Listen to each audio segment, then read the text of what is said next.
Muy buenas noches para todos. Nosotros somos Ramiro René Londoño y Natalie Loaiza Londoño, presentando estas diapositivas en el marco de la asignatura Estrategias Docentes acerca de los estilos de aprendizaje de los estudiantes. Partimos entonces de una breve introducción en donde podemos entender que enseñar y aprender son dos procesos que están altamente influenciados por factores como la personalidad del alumno, la comunicación del maestro, el lenguaje, el ambiente en el que se desenvuelven las clases y el uso de imágenes. Los autores que aquí vamos a mencionar hacen alusión a la importancia de cada uno de estos factores y cómo inciden en el aprendizaje.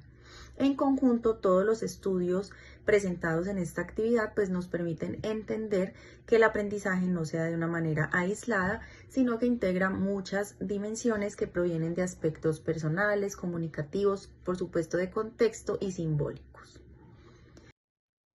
Personalidad y estilos de aprendizaje. ¿Qué es personalidad? Define los rasgos que guían cómo pensamos, cómo sentimos y cómo actuamos. Según Eysenck, existen 4 dimensiones que se utilizan para determinar la personalidad. El melancólico, introvertido e inestable. Las personas presentan un sistema nervioso débil. Caprichosos, ansiosos, rígidos, reservados, inestables y ensimismados. Una tasa muy alta determina la personalidad con trastornos de afectividad, con tendencia a fobias y obsesiones. El colérico, extrovertido inestable, son neurodinámicamente fuertes, son sensibles, son intranquilos y muchas veces agresivos. Una tasa muy alta de extroversión define la personalidad que son incapaces de controlar sus emociones, son inmaduros.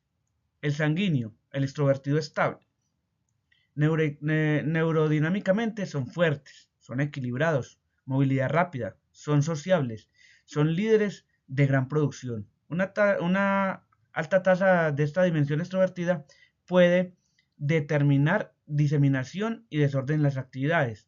El flemático, el introvertido estable, neurodinámicamente son fuertes, son equilibrados pero lentos, son personas pacíficas, son cuidadosas pero tercas, ánimo equilibrado y son muy productivas. Una alta tasa de introversión determina cierta pereza y desapego al ambiente. Evidencia en el aula. En cuanto a la personalidad, no tienen una relación directa con los problemas que presentan los alumnos al comunicarse, pero pueden explicar que conlleva a sujetos a cometer los errores. Y en cuanto a los estilos de aprendizaje, sí se pueden relacionar con los errores en la producción oral y escrita, pero no se puede generalizar. Vamos a hablar entonces un poco del lenguaje. Según Álvarez, la comunicación no verbal tiene una influencia alta en cómo enseñamos y aprendemos. Los gestos, la mirada, el tono que utilizamos de voz cuando enseñamos, pues acompañan las palabras. No solo las acompañan, sino que transmiten nuestras actitudes, emociones y niveles de interés, lo cual impacta directamente en la manera en que los estudiantes interpretan esos mensajes y se relacionan con el aprendizaje. En pocas palabras, el lenguaje no verbal que utilizamos los maestros se convierte en un reflejo de nuestro estilo de enseñanza. Al mismo tiempo, pues es un factor que moldea los estilos de aprendizaje de nuestros estudiantes. Relación entre pensamiento y lenguaje. El lenguaje es el signo del pensamiento. Cuando elaboramos nuestros pensamientos y luego expresamos en signos lingüísticos, el lenguaje se convierte en el signo del pensamiento. Algunas teorías afirman que el pensamiento se da antes del lenguaje, otras afirman que el lenguaje configura lo que pensamos. Y les voy a presentar algunos pensadores acerca de esta temática. Para Piaget, la inteligencia procede del lenguaje, porque el pensamiento formal se adquiere a los 12 años, y es en esta etapa donde el lenguaje adquiere relevancia. Piaget defiende una teoría interaccionista cognitiva. Sostiene que la adquisición del lenguaje depende de la proyección cognitiva general.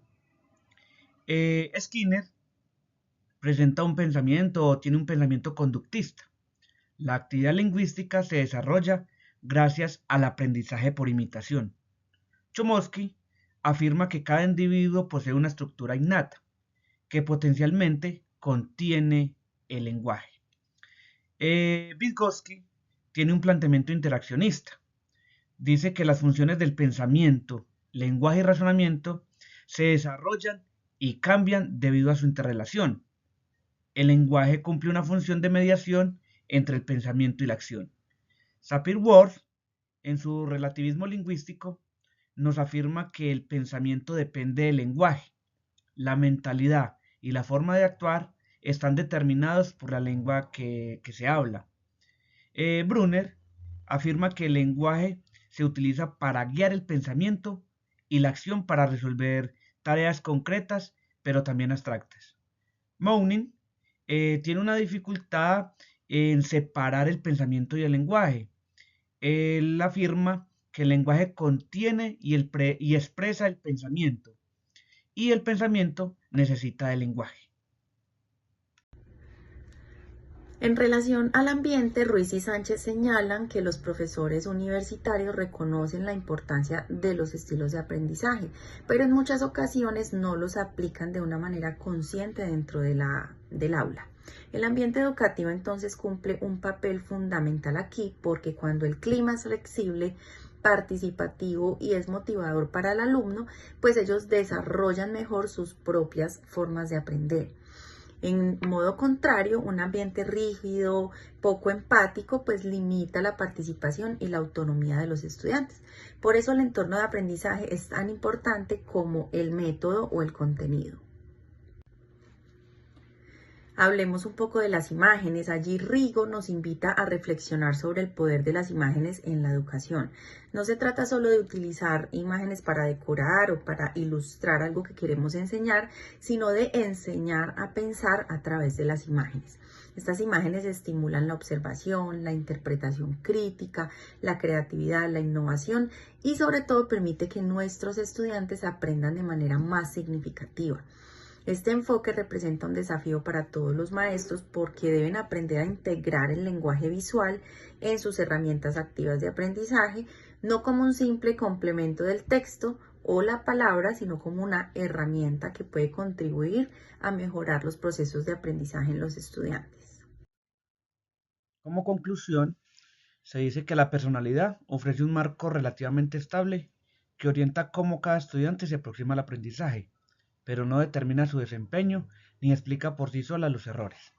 En cambio, los estilos de aprendizaje reflejan preferencias sobre cómo se percibe y se procesa la información y cómo pueden vincularse con aciertos y dificultades.